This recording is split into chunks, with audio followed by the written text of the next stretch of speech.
Hi friends, welcome back to Madras to nellai channel. இன்னைக்கு நம்ம பார்க்க போற ரெசிபி ரொம்ப சிம்பிளான ரெசிபி chicken capsicum rice. இந்த ரைஸை வந்து குக்கர்லயும் ஒன் பாட் குக்கிங் மெத்தட்லயும் பண்ணலாம். இல்லனா கடாயில மசாலா ப்ரிப்பேர் பண்ணிட்டு சாதம் வடிச்சிட்டு மிக்ஸ் பண்ணி அந்த மெத்தட்லயும் செய்யலாம். ரெண்டுமே நல்லா இருக்கும். நான் இன்னைக்கு பாஸ்மதி ரைஸ் யூஸ் பண்ணி குக்கர்ல பண்ணிருக்கேன். வாங்க இந்த சிம்பிளான chicken rice எப்படி பண்றதுன்னு பார்க்கலாம். நான் இன்னைக்கு ஒரு ஆழாக்கு அரிசி எடுத்துர்க்கேன். அதாவது 200 கிராம். அந்த 200 கிராம் அரிசிக்கு 40 ml ஆயில் போதும். 40 ml ஆயில் சூடு பண்ணிருக்கேன். அதுல கரம் மசாலா போட்டாச்சு. கரம் மசாலா நல்லா வதங்கி வாசனை வந்த உடனே 2 பெரிய வெங்காயம் பொடியை நறுக்கி சேர்த்துக்கலாம். வெங்காயத்தை நல்லா வதக்கிப்போம். வெங்காயம் லைட்டாக வதங்கிட்டு இருக்கும்போதே ஒரு பச்சை மிளகாய் சேர்த்துக்கலாம். அதையும் சேர்த்து நல்லா வதக்கிக்குவோம். வெங்காயம் நல்லா பொன்னிறமாக வதங்கணும். நம்ம பிரியாணிக்கு எப்படி வதக்குவோம் அந்த மாதிரி பொன்னிறமாக வதங்கணும். வெங்காயம் நல்லா வதங்கினா தான் அந்த ரைஸ்க்கு நல்ல ஒரு டேஸ்ட் கொடுக்கும். வெங்காயம் நல்லா வதங்கிருச்சு. இப்போ இஞ்சி பூண்டு சேர்த்துக்கலாம். 2 சின்ன டீஸ்பூன் இஞ்சி பூண்டு சேர்த்துருக்கேன். இஞ்சி பூண்டு பச்சை வாசனை போகிற அளவுக்கு வதக்கிக்கலாம்.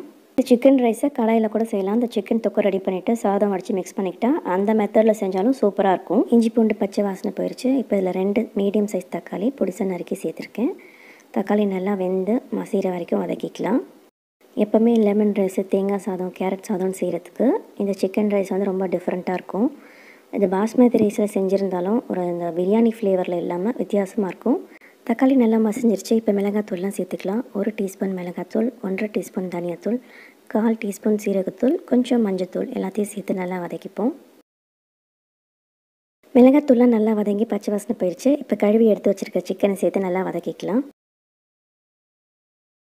சிக்கனை நல்லா மசாலாவோட சேர்த்து வதக்கிட்டு இதுக்கு தேவையான உப்பு சேர்த்துப்போம். உப்பு சேர்த்தாச்சு. கூடவே கொஞ்சம் கேப்சிகம் சேர்த்துக்கலாம். இந்த ரைஸ்க்கு வந்து ஃப்ளேவருக்கு நம்ம எதுவுமே சேர்க்கல, புதினா எதுவுமே சேர்க்கல. வெறும் முதல்ல கரம் மசாலா மட்டும்தான் சேர்த்துருக்கோம். ஒரு ஃபுல் கேப்சிகமை வெட்டி பாதி கேப்சிகம் இப்போ சேர்த்துருக்கேன். கொஞ்சமாக கொத்தமல்லி சேர்த்துருக்கேன். எல்லாத்தையும் சேர்த்து நல்லா வதக்கி விட்டுக்கலாம்.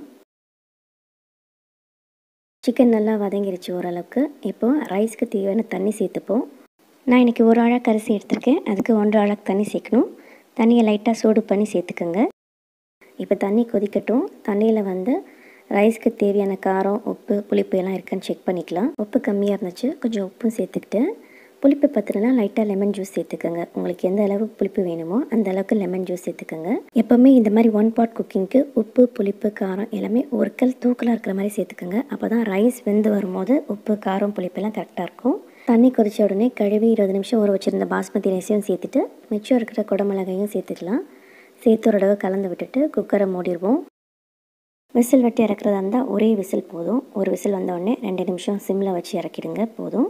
தம்மில் போடுறதா இருந்தால் 5 நிமிஷம் ஹையில், 5 நிமிஷம் லோவில் வச்சுட்டு தோசைக்கல்லை சூடு பண்ணி சிம்மில் வச்சுட்டு குக்கரில் விசில் போட்டு தோசைக்கல் மேலே வச்சு 5 நிமிஷம் சிம்மில் வச்சு இறக்குங்க. சூப்பராக உதிரியாக சிக்கன் கேப்சிகம் ரைஸ் ரெடி ஆயிடுச்சு. டிஃப்ரெண்ட்டாக சாப்பிடணும்னு நினைக்கிறவங்களுக்கு கண்டிப்பாக இந்த ரைஸ் பிடிக்கும். சூப்பரான ஃப்ளேவரோடும் இருக்கும். செஞ்சு பார்த்துட்டு உங்கள் கமெண்ட்ஸை ஷேர் பண்ணுங்கள். தேங்க்யூ.